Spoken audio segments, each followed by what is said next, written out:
जो अनित्य है उसका शोक मत करो राजन।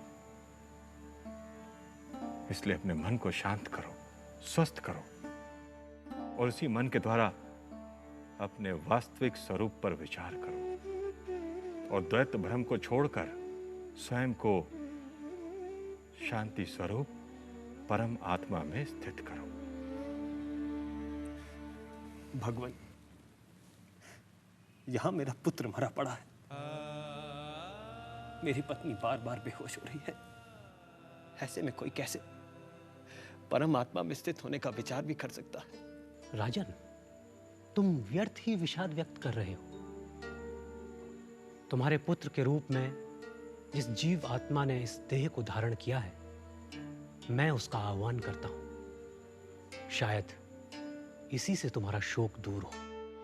भागवत पुराण कहता है कि देवर्षि नारद ने अपनी दिव्य शक्ति से चित्रकेतु के पुत्र की जीवात्मा को बुलाया।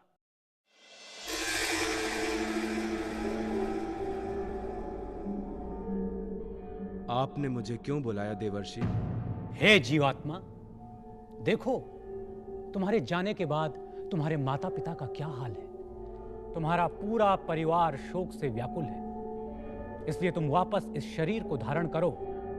देवर्षि, मैं अपने कर्मों के अनुसार कई जन्मों से देवता, मनुष्य, पशु पक्षी, पेड़ पौधों और न जाने कितनी योनियों में भटक रहा हूं। ये दोनों किस जन्म से मेरे माता पिता हुए मुझे पता नहीं। वैसे मेरे हजारों माता पिता हैं, तो केवल इन दोनों को ही मैं अपने माता पिता कैसे मान लूं? और सच्चाई यह है कि मेरे कोई माता पिता नहीं। भिन्न भिन्न जन्मों में सभी एक दूसरे के रिश्ते नाते, भाई बंधु, मित्र शत्रु, उदासीन मध्यस्थ और द्वेषी होते रहते हैं। सोना चांदी आदि खरीदने बेचने लायक वस्तुएं भी एक व्यापारी से दूसरे व्यापारी के पास आती जाती रहती हैं। वैसे ही जीव भिन्न भिन्न योनियों में अलग अलग शरीर बदलते रहता है। देवर्षि, आप तो जानते ही हैं कि जीव नित्य और वास्तव में अहंकार रहित है। वह गर्भ में प्रवेश कर जब तक जिस शरीर में रहता है तब तक ही वह उस शरीर को अपना समझता है। और जो जीव नित्य, अविनाशी और स्वयं प्रकाशमान है, उसके लिए जन्म और मृत्यु कुछ नहीं होता। इसका न कोई प्रिय है न कोई अप्रिय, न अपना न पराया। इसलिए देवर्षि, मैं इस शरीर में वापस नहीं आ सकता। मुझे अब नई योनि में जन्म लेकर ही संसार में आना होगा। सूत्रधार, क्या इसका अर्थ यह हुआ कि वासनाएं ही पुनर्जन्म का कारण है? तुमने ठीक समझा विदूषक।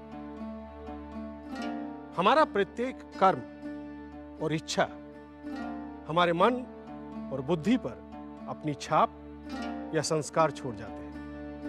मन पर पड़े यही संस्कार ही वासनाएं कहलाती हैं। वासनाएं ही हमारे विचार और उससे उत्पन्न हमारे कर्मों का प्रेरक बल है। वासनाएं ही पुनर्जन्म का मूल है।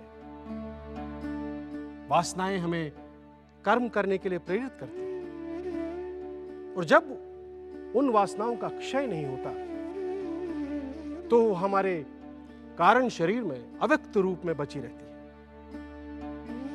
जिसके कारण एक पूरा जन्म समाप्त होने के बाद भी उन बची हुई वासनाओं के कारण जीव को फिर से जन्म लेना पड़ता है, ताकि वो अपनी वासनाओं को खत्म कर सके। यानी जब तक वासनाएं हैं तब तक जन्म है। देवर्षि, तो फिर इस आवागमन को रोकने का मार्ग क्या है?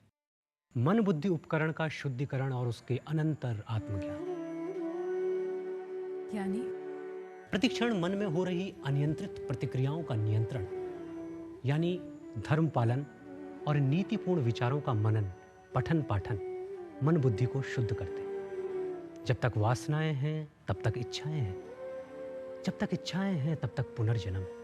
कर्म के इस सिद्धांत को समझ जो क्रिया और प्रतिक्रिया के परे चला जाता है, वह जन्म और मरण के बंधन से मुक्त हो जाता है।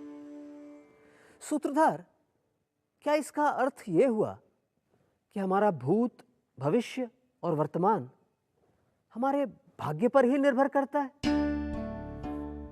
क्या हम अपना भाग्य बदल नहीं सकते? विदूषक,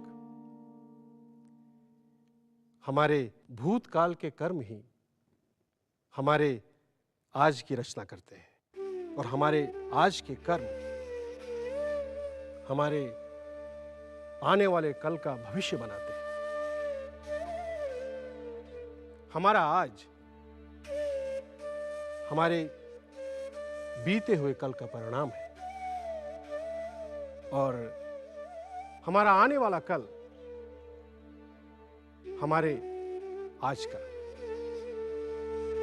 इसी को कर्म सिद्धांत कहते हैं। इसलिए हमारा भाग्य हमारे ही हाथों में है। शास्त्र में इसी भाग्य को प्रारब्ध कहते हैं। जीवन में जो ऊंचा नीचा हम देखते हैं वही प्रारब्ध है। हम उसका किस तरह से सामना करते हैं वो है हमारा पुरुषार्थ।